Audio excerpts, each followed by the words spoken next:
Duarte e hoje irei apresentar acerca de um relato de caso que traz como título Contraste da clínica padrão da literatura com a de um paciente atendido em um hospital pediátrico de Fortaleza, inserido na logística da individualização da atenção, um relato de caso.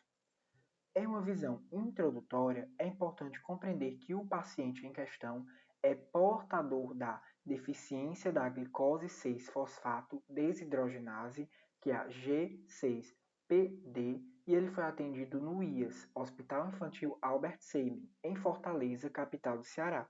Esta condição patológica, ela é uma condição que determina uma oxidação eritrocitária que acarreta em processos hemolíticos.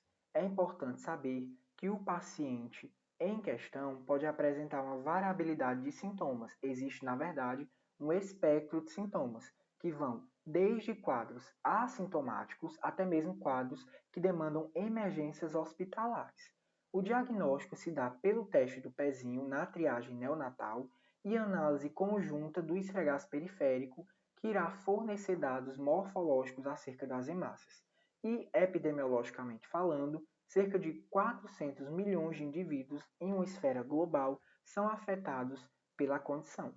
Acerca da fisiopatologia, tudo isto se dá por um déficit na enzima em questão, que é a G6PD, e este déficit gera um estresse oxidativo.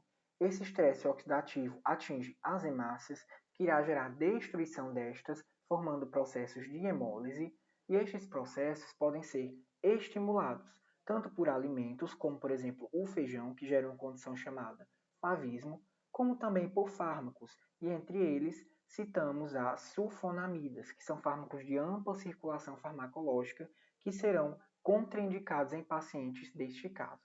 Sobre o relato de caso, a condição foi diagnosticada em um paciente do IAS e este paciente foi atendido no dia 17 de agosto de 2022 com o fito de analisar as especificidades e manifestações clínicas, bem como limitações características da doença presentes no paciente em questão. Na consulta, foi abordado com a família a importância de se impor restrições de maneira educativa e explicativa. Foi muito importante a comunicação entre os profissionais da saúde com a família, para que eles pudessem entender de forma clara a necessidade dessas orientações e a importância do cumprimento destas para a saúde da criança. Além disso, foi considerado tanto a perspectiva econômica quanto social daquela família como um todo, para que assim pudessem ser feitas políticas substitutivas, farmacológicas e alimentares que contemplassem a realidade daquela família de uma maneira que pudesse haver adesão ao tratamento. E justamente juntando todos os fatores já citados, se deu a individualização da atenção no caso. Sobre os objetivos desse trabalho, o principal deles foi dissertar sobre o contraste da literatura mundial com os casos mais comuns no Ceará da deficiência da G6PD e, com o fito geral deste produto, foi debater acerca da individualização da atenção e da importância desta. Sobre a discussão, é importante compreender que, por mais que houvessem características gerais que concordassem com a literatura, houve também uma série de fatores específicos do paciente que precisaram ser manejados, principalmente acerca do comprometimento, da restrição e da intervenção a ser feita.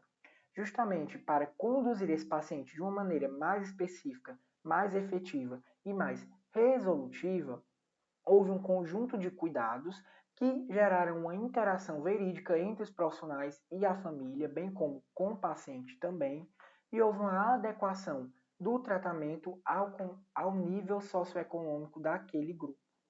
Sobre a conclusão, é importante sabermos que as alterações da G6PD se manifestam de forma heterogênea e devem considerar as particularidades de cada paciente. Desta forma, o paciente deve ser o centro da consulta e da atenção pediátrica. Aqui estão as referências, era basicamente isso. Muito obrigado pela atenção.